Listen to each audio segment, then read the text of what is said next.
My name is Thato Mayongo and I am a TB survivor.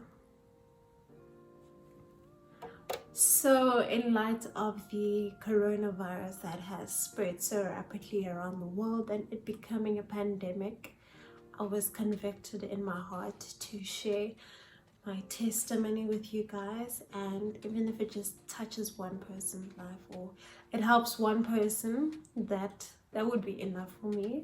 So this all began in September 2017. I was in my second year at varsity and I had been feeling a bit fluish, under the weather. So I had gone to the doctor. I had flu-like symptoms and he said no, it's probably because it's change of season because we're moving from winter to spring, and he prescribed me some antibiotics and I went my way.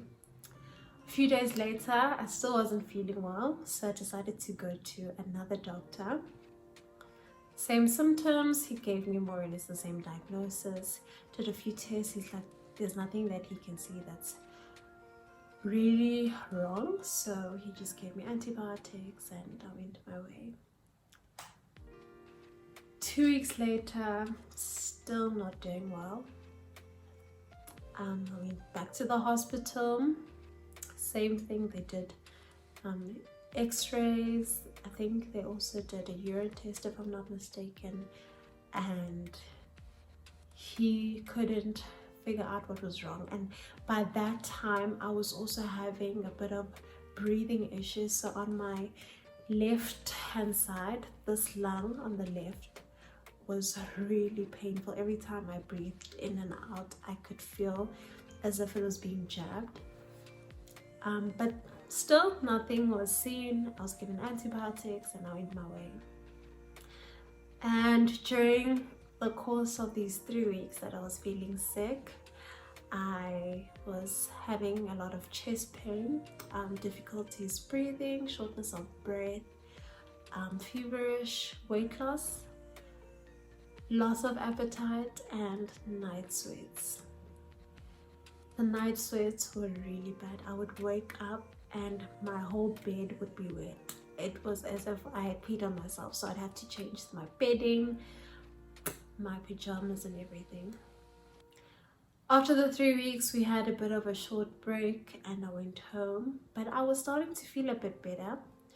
My dad said, no, let's rather just go check it out, because how can you be on medication for 3 weeks and you're still not 100%?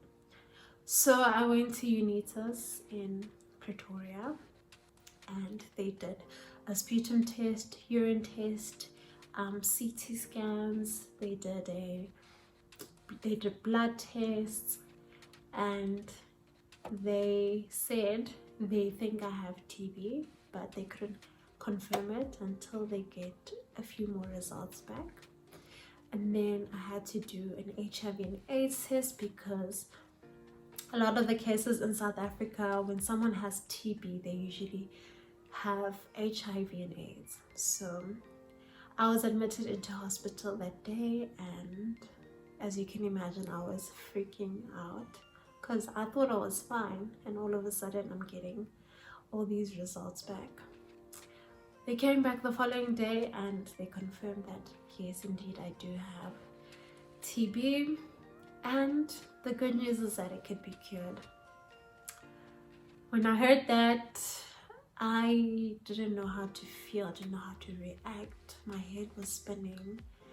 I'm thinking, how did I contract this? I just had so many questions.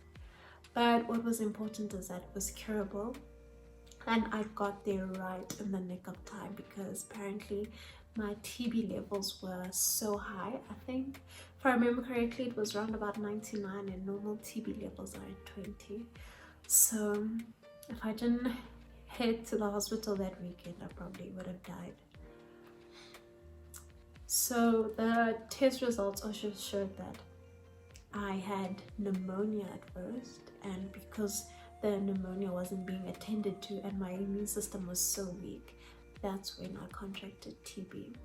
Now, TB is an airborne disease, bacterial disease, and it can last in the air for up to 8 hours. So maybe someone can cough, and whether you're in a taxi, you're in a classroom, you're in a room, a house, wherever, and your immune system is not 100%, you were able to contact that TB. I had pulmonary TB, which affects the lungs, and what had happened was the antibiotics were eating away at the lower half of my lung, hence the difficulties in breathing.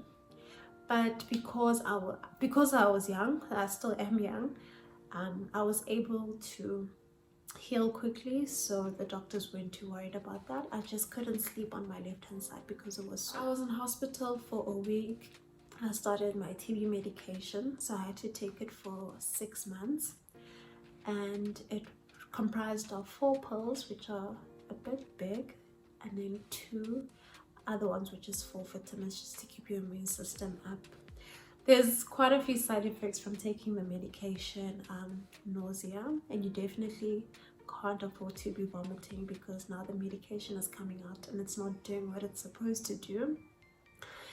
And then you find yourself defaulting. So if you also miss a day of taking your medication, you default. If you default on your medication, you are most likely to get MDR, which is multi-drug resistant TB, and that TB is the worst because they still have not found a cure to it, because that TB is so dangerous. It resists any type of drug that has been produced. So those were the side effects that I can remember. I think I also did have a bit of a runny tummy, but after a few weeks my body did get used to it. My family and friends came to see me, obviously in hospital, just to offer me support, and I truly appreciated it. It was a tough time in my life. Stayed a week in hospital, and then I got to go home on the Friday. I was a bit nervous going into the outside world because I had to wear a mask if I was outside, so I don't infect anyone. So I think after a day I was feeling fluish again, and I was like, that doesn't make sense.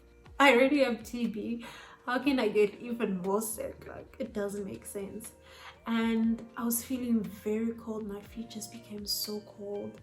I was coughing. My chest was tight. I'm also asthmatic, so that did not help the situation at all. And yeah, my dad took me back to the hospital. They examined me and they said my lungs are failing. Yep. And I need to go into ICU ASAP, otherwise, yeah, I won't make it. So I was taken to Mediclinic in Midstream via ambulance, and I stayed in ICU for maybe 2 to 3 days, so you monitor 24 hours. I couldn't get out of bed because I was tied to all these machines, and ever since this coronavirus happened, it's all I've been thinking about, because I think about the many people who are still living with TB and how at risk they are of contracting the coronavirus because the immune system is down. And then it's a double whammy for people with HIV and AIDS and TB.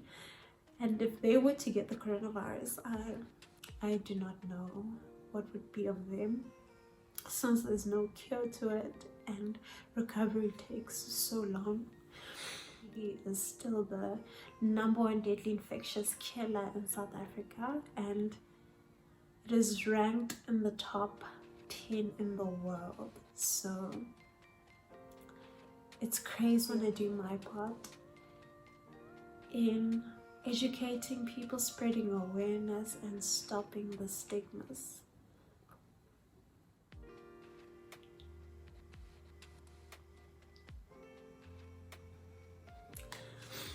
This has become my fight, my personal fight, and wherever I can help in any TB organization, I'm going to lend a hand. And I just hope each and every single one of you have something to fight for. I think sometimes we can be so focused on us and it's just about me, and we never realize there's a world that needs us, and there's so many of us who are privileged enough to help those around us. Whatever your fight may be, take it on and do it with all your heart. Thank you guys so much for watching. Thank you for watching till the end, and hopefully you've learned something from this video. I love you guys. Bye.